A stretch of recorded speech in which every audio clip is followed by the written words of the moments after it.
The issue of safety of Nigerians abroad. 10 buses left Sudan for Egypt with 500 Nigerians from where they will be airlifted by Air Peace. 2 of the first 10 buses took off from El Razi University, while 8 others moved Nigerians from the African International University, both in Khartoum. They are among the 40 buses hired by the federal government of Nigeria to move Nigerians to safety. The chairperson of the Nigerians in Diaspora Commission, Eqypt, said 13 fleeing Nigerians have arrived in Ethiopia. Solomon, this arrangement, first of all, let me make sense of the number of students we have in Sudan. What's the attraction? Khartoum. First, we need the statistical breakdown of what this number represents from where and to whom.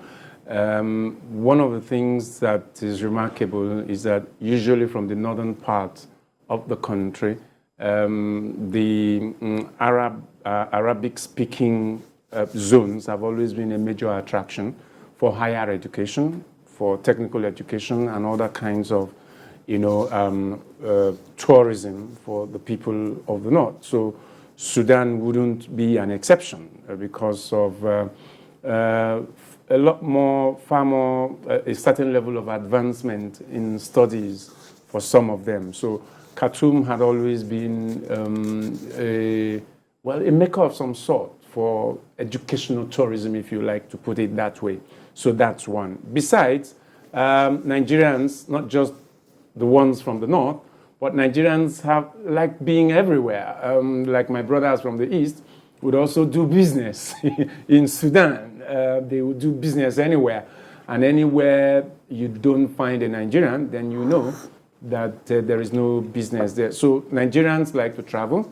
My brothers from the east like to travel. But for our brothers in the north, it's a major educational center for them, whether you're talking about Sudan, or you are talking about Egypt, or you are talking about Saudi Arabia, or you're talking about United Arab Emirates, or you're talking about Morocco even, and all of that. So this is an attraction sort of for them.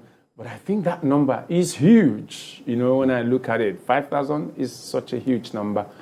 This 500 is just one part of it, one small, tiny bit, of the entire more than 5,000 people there. How will you assess our response so far? Our response has been very bad. And Ayo, just coming in, as I was just coming to the studio, some news broke from that trip. Despite what the executive chairman of Eqypt just said. This is a news just breaking, and it's coming from Punch newspaper. And I'll tell you exactly. It says Nigerians are stranded on their journey from Khartoum to Cairo. That news just broke about 30 minutes ago. From Khartoum to Cairo? To Cairo, yes. And Punch is saying, as of the time of filing this report at 2:20 p.m., our correspondent gathered that none of the embassy officials are on ground to explain to stranded Nigerians, especially the students, why the drivers have stopped buses at the desert.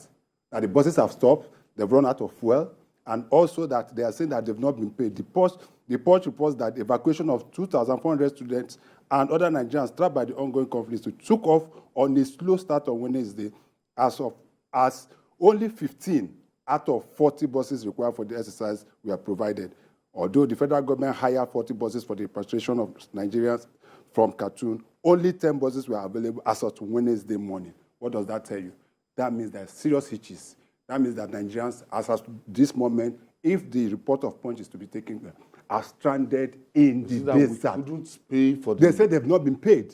They say they've not been paid. That is Punch report. They say they are not paid, and they have run out of fuel. And you now want to ask yourself, the amount of dollars that was 1.2 million naira was budgeted for this, for hiring of the buses. $1.2 million. If you break it within the 740, 750 what the rate per dollar, that is close to 900 million naira. Now that is the situation on ground. Just to hire these buses. That is to get that done. Yes. People went on to say, why we need to say this is that this is journalists and guys, and we are journalists, and we are factual, and we are very, very factual in what we are saying.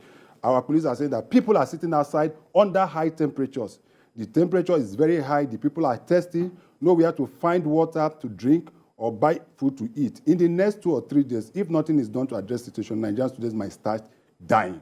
That is the point. Anybody that doesn't believe it should just go to the website of Punch this afternoon. That is what Punch is, and Punch is a very reputable newspaper. So what is all this tell you? And that has shown the slowness with which we react when it comes to issues concerning Nigerians and everything Nigeria, both within and outside, not just outside, but within. This same thing happened in Ukraine, during the Ukraine-Russian war. We ran into the same problem. It happened in India.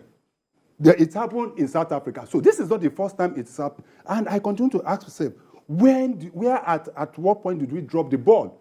Because if you know in the past, Nigeria has always taken a pole position when it comes to issues like that. In fact, what we used to do in the past is that we not only evacuate our citizens, we also evacuate citizens of other African countries, especially those within the West African region, and bring them to Nigeria, and then not, the cause of the Big Brother, but this is what is happening. And I continue to ask, why is it that we have? And I think where the problem is, one, there's duplication or there's an overlap job between NITCOM and the Ministry of Foreign Affairs. I think that is where the problem. That is two. You ask yourself, where is NEMA in all this? Is NEMA supposed to be strictly for internal purposes? I heard that the DG or whoever of NEMA has moved to Cairo.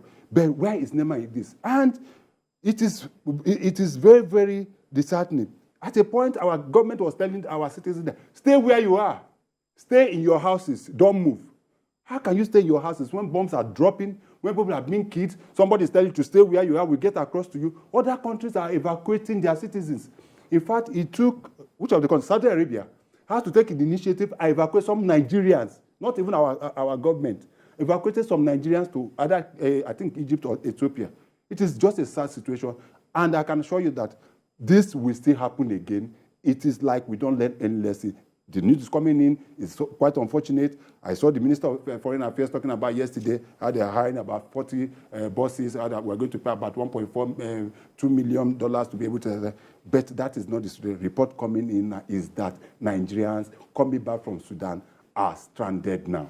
And the ministry needs to compared to the responses from other nations, when you want to look at the way we've responded to this, how would you assess it? I think that specifically we need to begin to ask ourselves, which particular countries are you referring to? Are you referring to the United States? Are you referring to Canada?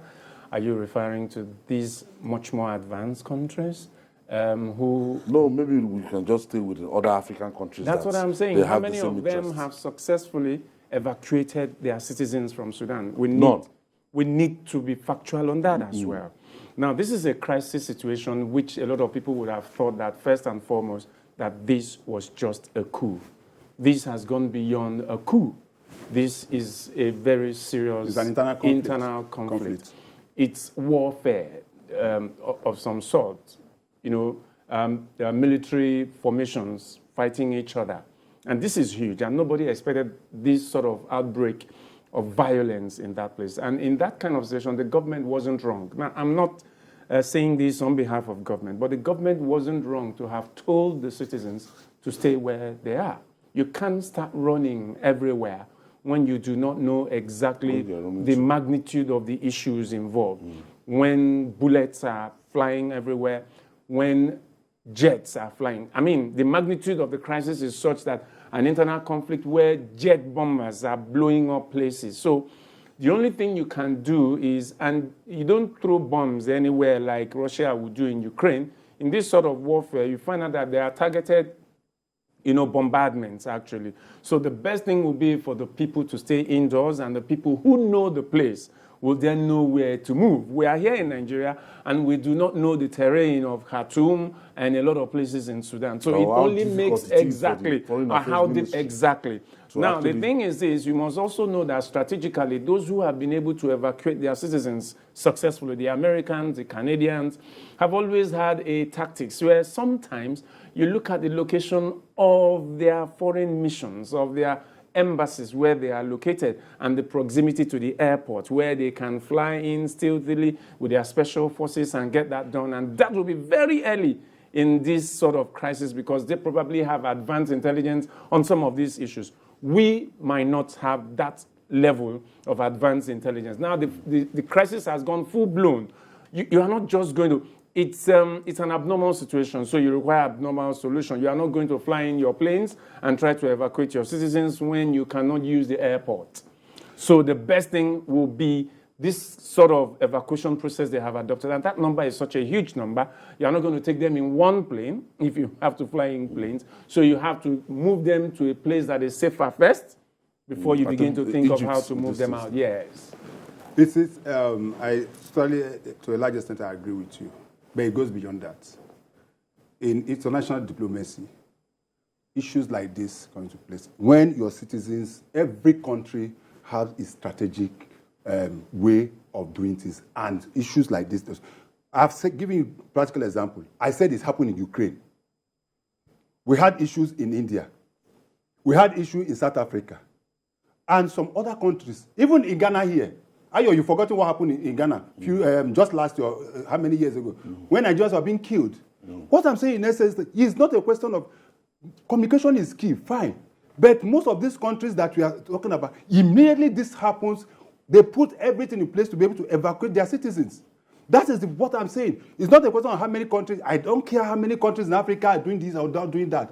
I'm not from Egypt. I'm not from Ethiopia. I'm not from any other. I am much concerned about my country. I'm concerned about Nigerians. And have given specifics, reports coming in. Even if these people are, is it the same way we are doing ours that they did theirs? No. Something is not just thinking. And that is why I believe that we can get a more realistic. I still feel that, one, our government is not doing enough. That is one. Two, the response time is not good enough. Three, the Ministry of Foreign Affairs has also need to go. Yes, I praise Honorable Abike Dabiri. Sincerely, I praise her. She has been very consistent when it comes to issues like this. In fact, at a point, you're going to think that she's even the Minister of Foreign Affairs. You cannot, there's no way you can pigeonhole Honorable Abike Dabiri. But don't forget that most of the time, what she can also do also depends on the funds available to her to work with. Most of them. Do we have contingency funds for issues like this? Or that is, once it happens, we start running around. So my own personal recommendation, I would have thought is that we should have a strategic or a force.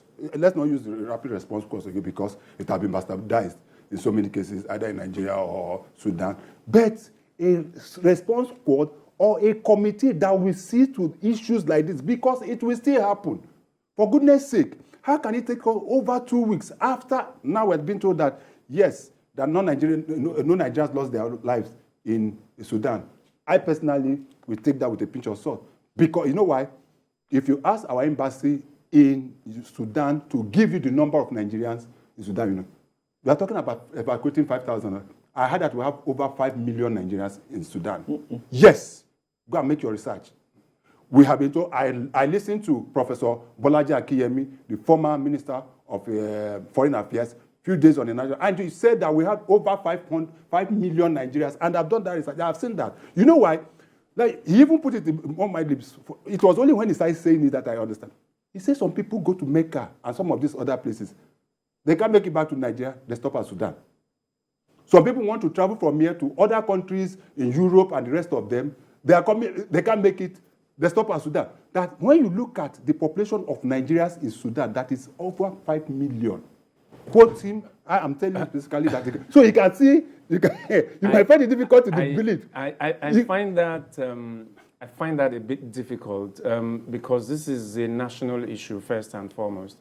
But you know that the way a lot of these Nigerians leave the country and their locations are not properly documented. So I will leave that first in the realm of speculation. We can say that we have quite a huge number of Nigerians in Sudan, but to say 5 million, I will then ask, so what is the population of Sudan in the first place? That you have that number of Nigerians in Sudan first and foremost.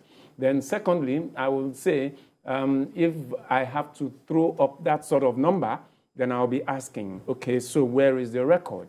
So I think that most of the problem we are having with this issue of evacuation here and there is the number at which the way Nigerians get to leave the country most of the time. Everybody, people are living in droves, and then people are just doing their own thing. People have survived on their own.